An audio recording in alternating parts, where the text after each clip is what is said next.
Hello दोस्तों, आप सभी का स्वागत है आज की एक और नई वीडियो में। दोस्तों आज हम बहुपद स्टार्ट करने वाले हैं। कक्षा 10वीं से दो चैप्टर जो है आपका बहुपद, जिसे इंग्लिश में पोलिनोमियल कहते हैं, उसे हम स्टार्ट करेंगे। तो आज हम श्री गणेश कर रहे हैं बहुपद चैप्टर का।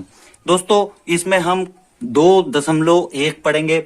उससे पहले मैं आपको यहाँ पर बहुपद का कुछ परिचय देना चाहूंगा, जिसे अगर आप समझेंगे तो बहुपद चैप्टर अगर आप पढ़ेंगे आगे के लिए तो आपको बहुत कुछ चीजें समझ में आएगी और आपके लिए आसान होगा पढ़ना। बहुपद चैप्टर जो है बहुत ही सरल है और आप इसे आसानी से कवर कर सकते हैं दोस्तों। तो चलिए आज हम बहुपद चैप्टर को स्टार्ट करते हैं। तो 2.1 प्रश्नावली हम पढ़ेंगे आज। उससे पहले मैं आपको बहुपद का कुछ परिचय दूंगा और 2.1 प्रश्नावली काफी सरल है दोस्तों। बस आपको 5 मिनट में 2.1 प्रश्नावली में समझा दूंगा, ठीक है। तो यहाँ पर कैसे करते हैं 2.1 प्रश्नावली, वह तो हम समझेंगे आगे के लिए, लेकिन उससे पहले बहुपद का परिचय आपको दे देते हैं। देखिए बहुपद किसे कहते हैं आप सभी को बता दे। जिस भी यहाँ पर आप देख सकते हैं बहुपद, जिस भी चर की घात एक पूर्णांक संख्या हो उसे बहुपद कहते हैं, ठीक है। अब यहाँ पर चर क्या होता है और यहाँ पर एक पूर्णांक संख्या क्या होती है, इसके बारे में हम जानने वाले। तो यहाँ पर आप सभी को बता दें चर क्या होती है। तो आपने देखा होगा ABCD यानी अल्फाबेट्स जो आपके रहते हैं ए से लगाकर जेड तक, वह आपके यहाँ पर चर रहते हैं, ओके।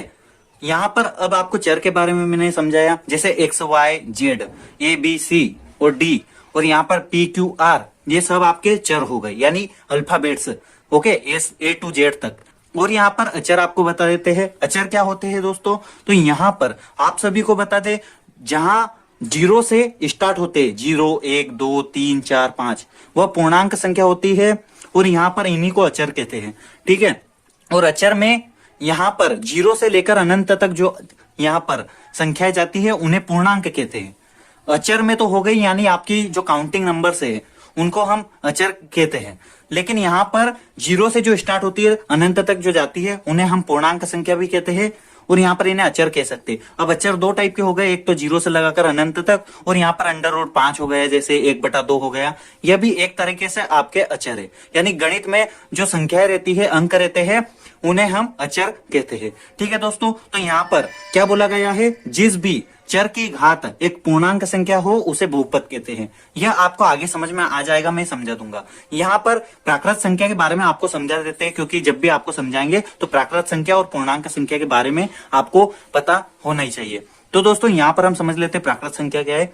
जो संख्या प्रकृति में मौजूद वस्तुओं को गिनने के काम आती है। जैसे मैं पेन को गिन रहा हूं, मेरे पास इतनी सारी पेनें रखी हुई है दोस्तों।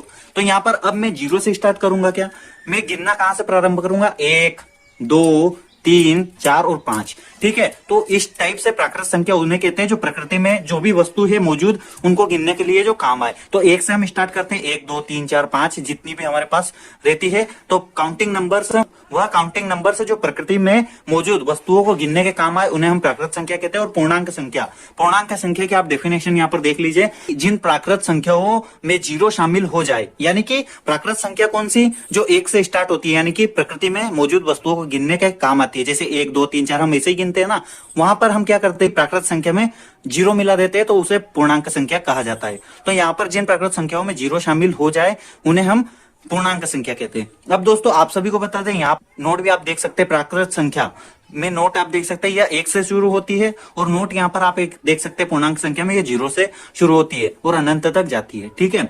बहुपद के कुछ प्रकार रहते हैं, आप सभी को बता दें यहाँ पर।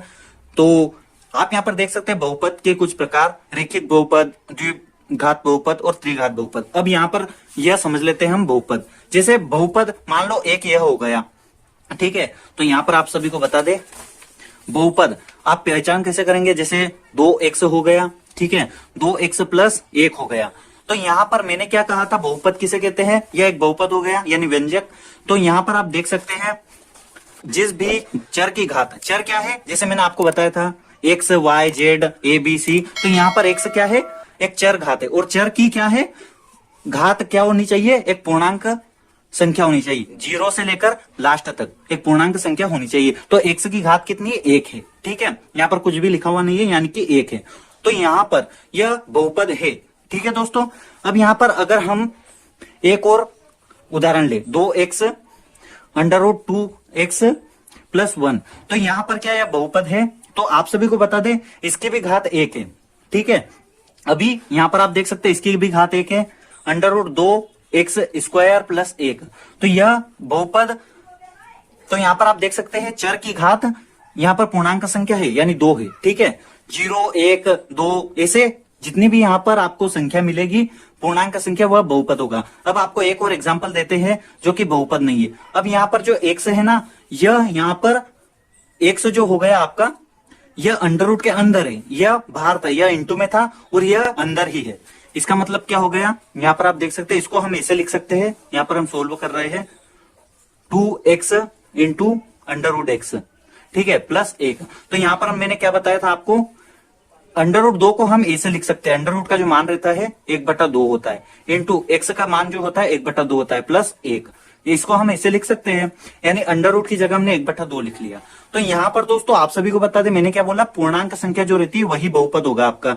चर के ऊपर अगर घात पूर्णांक संख्या होगी अभी आपका वह बहुपद होगा। तो यहाँ पर आप देख सकते हैं पूर्णांक संख्या नहीं है, तो यहाँ पर 0 से स्टार्ट होती है, यह तो 1/2 है, तो 1/2 एक पूर्णांक संख्या नहीं है, इसीलिए यह बहुपद नहीं है। तो अब यहाँ पर आप सभी को बता दें यह बहुपद है, यह बहुपद है। अब यहाँ पर हम रेखिक बहुपद समझ लेते हैं। आप यहाँ पर देख सकते हैं घात 1 के बहुपद को रेखिक बहुपद कहते हैं। यहाँ पर आप देख सकते हैं 2x - 3, यहाँ पर आप देख सकते हैं 2x - 3, तो x की घात कितनी हो गई, 1। तो यहाँ पर यह रेखिक बहुपद इसे हम कहते हैं। ठीक है, रेखिक बहुपद। अब दोस्तों हम यहाँ पर दूसरा उदाहरण देख लेते हैं, एक आपका, यहाँ पर आप एक भी देख सकते हैं। यहाँ पर मैंने आपको बताया था x √x प्लस 2, यह आपका बहुपद नहीं है। क्यों, क्योंकि √x प्लस 1, तो x को हम क्या लिख सकते हैं, 1/2 प्लस 1, तो 1/2 आपकी पूर्णांक नहीं है, तो इसीलिए यह बहुपद नहीं है। तो यहाँ पर रेखिक बहुपद मैंने आपको समझाया, यह आपका रेखिक बहुपद हो गया। यहाँ पर भी आप देख सकते हैं, दूसरा उदाहरण आपको बता देता है थोड़ा सा, यहाँ पर यह वाला उदाहरण आप देख सकते हैं। ठीक है, √3x प्लस 5, तो x की यहाँ पर घात आप देख सकते हैं 1 है, तो यहाँ पर यह रेखिक बहुपद हो गया। अगर जिस भी बहुपद में चर की घात 2 होगी उसे हम यहाँ पर अधिकतम घात 2 होगी तो उसे हम द्विघात कहेंगे। तो यहाँ पर आप देख सकते हैं घात 2 के बहुपद को द्विघात बहुपद यानी कि क्वाड्रेटिक पोलिनोमियल कहते हैं। तो यहाँ पर आप देख सकते हैं 2x² प्लस 3x माइनस 2/5, इसे हम यहाँ पर द्विघात बहुपद कहते हैं। और यहाँ पर आप देख सकते हैं y² - 2, तो यह भी आपका द्विघात बहुपद है। अब यहाँ पर त्रिघात बहुपद हम देख लेते हैं। घात 3 का बहुपद त्रिघात बहुपद कहलाता है, यहाँ पर आप देख सकते हैं। ठीक है, जिसे हम क्यूबिक पोलिनोमियल कहते हैं। तो यहाँ पर आप देख सकते हैं 2 - x⁻³ यानी कि 2 - x³ ओके। तो यहाँ पर आप देख सकते हैं घात अधिकतम क्या है, 3 है। तो यहाँ पर आप सभी को बता देते हैं अधिकतम घात इस बहुपद में 3 है, x की यानी चर की, तो यहाँ पर त्रिघात बहुपद इसे हम कह सकते हैं। ठीक है, यहाँ पर आप उदाहरण देख सकते हैं। ठीक है, तो यहाँ से आप समझ सकते हैं अगर किसी बहुपद में यानी कि कोई समीकरण हमारे पास है, उस बहुपद में चर की घात अधिकतम जितनी रहेगी उसको हम त्रिघात, द्विघात और रेखिक बहुपद कह सकते हैं, तो उसे हमें पहचानना होगा। तो यहाँ पर मैंने उदाहरण आपको दे दिए थे। ठीक है दोस्तों, एक और आप यहाँ पर देख सकते हैं चर x के बहुपद px में उच्चतम घात बहुपद की घात कहलाती है। आपसे ऑब्जेक्टिव में पूछेंगे जितने भी मैंने यहाँ पर टिक मार्क कर रखे। तो यहाँ पर मैंने बहुपद का आपको परिचय समझा दिया है। ठीक है दोस्तों, आई होप सो आपको समझ में आया होगा। अब हम यहाँ पर 2.1 प्रश्नावली को हल कर लेते हैं। तो यहाँ पर आप देख सकते हैं क्या बोला गया है, किसी बहुपद px अगर यहाँ पर py रहता तो आगे आपको बताऊंगा कि py अगर रहता तो क्या होता। तो यहाँ पर px यानी x की जो लाइन है वहां पर एक यहाँ पर रेखा खींची हुई है। अब वो x की लाइन पर कितनी जगह पर प्रतिच्छेद कर रही है वह हमें गिनकर यहाँ पर लिखना है। सरल है और सिंपल है दोस्तों। तो यहाँ पर आप सभी को बता देते हैं, आप देख सकते हैं px y बराबर px का ग्राफ नीचे आकृति 2.10 में दिया है। प्रत्येक स्थिति में px के शून्यकों की संख्या ज्ञात कीजिए। ठीक है, तो यहाँ पर आप देख सकते हैं एक ग्राफ यहाँ पर दिया हुआ है। एक उदाहरण आपको समझा देते हैं। तो इस ग्राफ में क्या बोला है, पी एक्स, वाई बराबर पी एक्स। तो यहाँ पर आप देख सकते हैं हमें पी एक्स की लाइन पर देखना है, अगर यहाँ पर वाई रहता तो वाई की लाइन पर हम यहाँ पर देखते। तो आप यहाँ पर देख सकते हैं पी एक्स की लाइन एक ही जगह पर प्रतिच्छेद हो रहा है। तो यहाँ पर क्या लिखा हुआ है, शून्यकों की संख्या एक है, क्योंकि ग्राफ एक्स को केवल एक बिंदु पर प्रतिच्छेद करता है। ठीक है, इसे आप लिखेंगे। तो यहाँ पर 2.1 आप देख सकते हैं।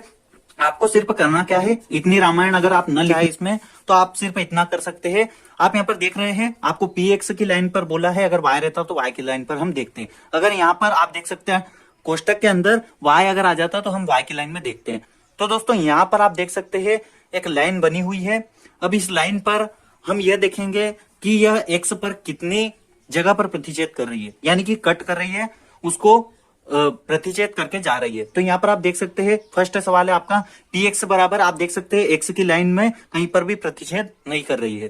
ठीक है, यहाँ पर आप देख सकते हैं जो आपकी क्षैतिज रेखा है, यहाँ पर आप देख सकते हैं क्षैतिज रेखा में कहीं पर भी यह लाइन प्रतिच्छेद नहीं कर रही है। तो पी एक्स बराबर हम लिख सकते हैं 0। यहाँ पर कितनी जगह प्रतिच्छेद कर रही है, तो आप यहाँ पर देख सकते हैं एक जगह प्रतिच्छेद कर रही है। पी एक्स बराबर 1 हो गया। यहाँ पर 1 2 3, यहाँ पर वाई का हमें नहीं गिनना है क्योंकि वाई की लाइन हमें नहीं देखनी। अगर पी एक्स की जगह पी वाई देता है यहाँ पर, तो हम क्या करते हैं वाई की लाइन में देखते हैं। तो यहाँ पर पी एक्स में हम देख रहे हैं 1 2 और 3, यहाँ पर आप देख सकते हैं। तो यहाँ पर पी एक्स का जो मान हो जाएगा 3 हो जाएगा। यहाँ पर आप देख सकते हैं 2 जगह पर प्रतिच्छेद कर रही है 1 और 2, तो यहाँ पर पी एक्स का मान 2 हो गया।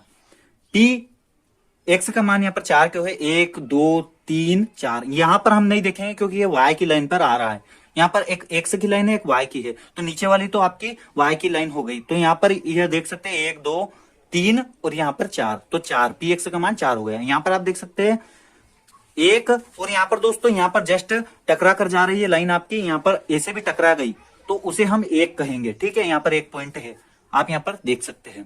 ठीक है, यहाँ पर एक पॉइंट है, तो इसे हम कितना गिनेंगे 1 2 3, यहाँ पर पी एक्स का मान हो गया 3। तो दोस्तों यहाँ पर आंसर भी लिखे हुए हैं, आप कुछ इस टाइप से लिख सकते हैं। अगर आपको यहाँ से समझ में आ रहा है तो यहाँ पर आप देख सकते हैं।